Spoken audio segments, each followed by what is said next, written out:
Mais um atentado contra uma unidade de segurança do Estado. Desta vez, uma bomba foi jogada dentro do cadeião da capital. 9 detentos fogem da penitenciária de Florianópolis. Eles usaram serras para abrir buracos em contêineres que servem de celas. O diretor admite fragilidade, mas não toma nenhuma providência. Recém-nascido é abandonado em banheiro de supermercado. Ele foi encontrado ainda com vida, mas não resistiu até a chegada dos médicos. Feriado começa com um caos no trânsito da capital. Na BR-101, as filas prosseguem no início da noite.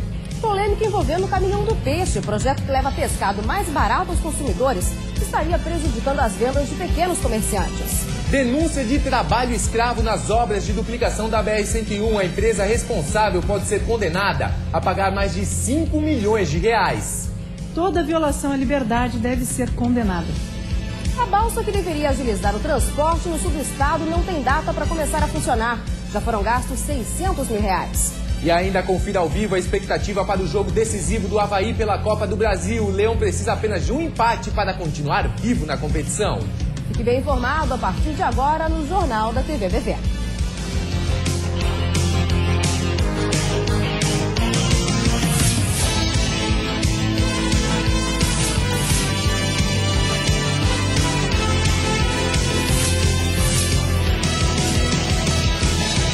Boa noite. Olá, boa noite para você. A polícia ainda não sabe quem são os responsáveis pelos atentados contra prédios de segurança pública aqui da capital. Desde o começo do mês foram registradas 4 ocorrências. A última nesta madrugada, quase no mesmo momento de uma fuga no complexo penitenciário. A madrugada foi movimentada. Na penitenciária de Florianópolis, 9 detentos fugiram do coche, mais conhecido como container. A nossa equipe encontrou durante a tarde um pedaço da serra usada para abrir as celas. O local tem capacidade para 200 presos e não registrava fugas há 1 ano e 3 meses. A gente toma todos os procedimentos para evitar. Tanto que faz mais de 1 ano que não há uma fuga do container, né? Mas infelizmente dessa vez a serra chegou, como ele é de ferro, facilita muito. Também durante a madrugada, a central de triagem do Estreito, mais conhecida como Cadeião, foi atingida. Os bandidos dispararam 2 tiros no portão e 1 no telhado. Além disso, eles arremessaram uma bomba caseira no pátio da unidade. O artefato não explodiu, mas uma equipe antibomba foi chamada e desativou o explosivo. Revoltados com toda a situação do próprio sistema, trabalhando para que não houvesse a fuga, e como forma de represália acabaram atirando ou alvejando a unidade.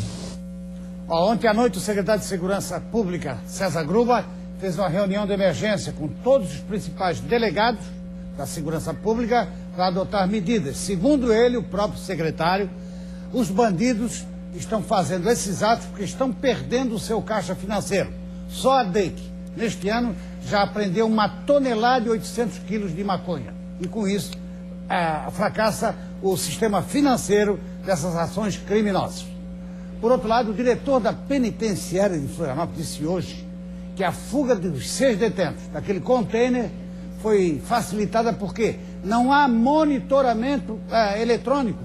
Quer dizer, eles têm a vontade, acabam de saber que podem fugir pelo lado de trás do container, que não vai haver vigilância nenhuma. Tem até uma guarita atrás dos fundos do container, mas o diretor diz que lá não tem nenhum policial, porque ele teme pela segurança dele, pela bandidagem que ronda ali o morro do Horácio. É um absurdo um diretor de segurança máxima dar uma declaração dessa. Tem que exigir monitoramento eletrônico. Então você já sabe, a fuga está facilitada por um defeito técnico, uma improvisação técnica. Ou melhor, por uma burrice técnica da área de segurança. E um bebê recém-nascido foi encontrado dentro de um vaso sanitário agora à tarde em Joinville.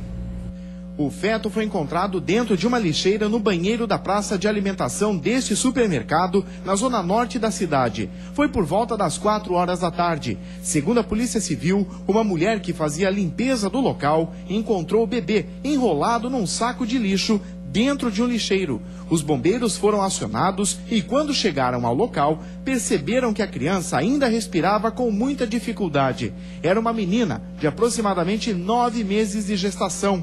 O Instituto Geral de Perícias foi ao local e recolheu a criança, que morreu ainda no mercado. Imagens do circuito interno de TV devem ajudar a polícia a identificar a mulher que cometeu o ato. O feto foi levado ao Instituto Médico Legal. A Polícia Civil deve investigar o caso. A rede de saúde pública deve ser avaliada para saber se alguma mulher com indícios de aborto deu entrada para atendimento. A criança vai permanecer no IML. Se for condenada, a responsável pode ser indiciada por homicídio doloso, quando há intenção de matar. Bom, esse tipo de notícia sempre mexe com as nossas emoções, né? A primeira coisa que vem à mente é como que uma mãe tem coragem de fazer isso com seu próprio filho. Agora, eu sempre penso como que deve estar o estado de uma mulher que ficou 9 meses numa gestação e teve que chegar a esse ponto. Eu imagino a situação de abandono, a situação de desespero, a situação de falta de acolhida, de ausência de uma presença de um serviço público de saúde ou mesmo de um companheiro. Onde está o companheiro dessa mulher nessas horas? Então, essa situação de solidão e desespero leva muitas vezes a esse tipo de ato. Esse ato é muito mais direcionado a um infanticídio do que um homicídio, ou mesmo seria melhor então que ela fosse indiciada por aborto, em que as penas são diferentes. Mas antes de fazer um julgamento, vamos sempre ter isso em mente, né? Em que pé e em que situação de desespero ela teve que chegar. A Capitania dos Portos divulgou hoje o resultado do inquérito sobre o acidente entre uma lancha e um banana boat em Balneário Camboriú.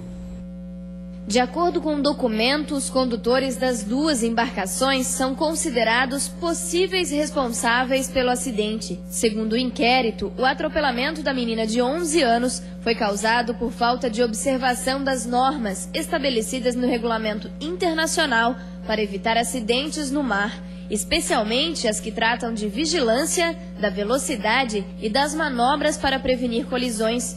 Os pilotos têm o prazo de 10 dias para encaminhar a defesa prévia e, em seguida, os autos do inquérito serão encaminhados ao Tribunal Marítimo, sediado no Rio de Janeiro, para dar continuidade e conclusão ao processo. E a seguir, véspera de feriado com caos no trânsito da capital e também na BR-101. As filas começaram ainda durante a tarde. Você vai conferir com a gente ao vivo como está o movimento neste início de noite. E ainda denúncia de trabalho escravo nas obras da BR-101. O Ministério Público encontrou uma série de irregularidades. A empresa responsável pelas obras pode ser condenada a pagar mais de 5 milhões de reais. A gente volta em instantes.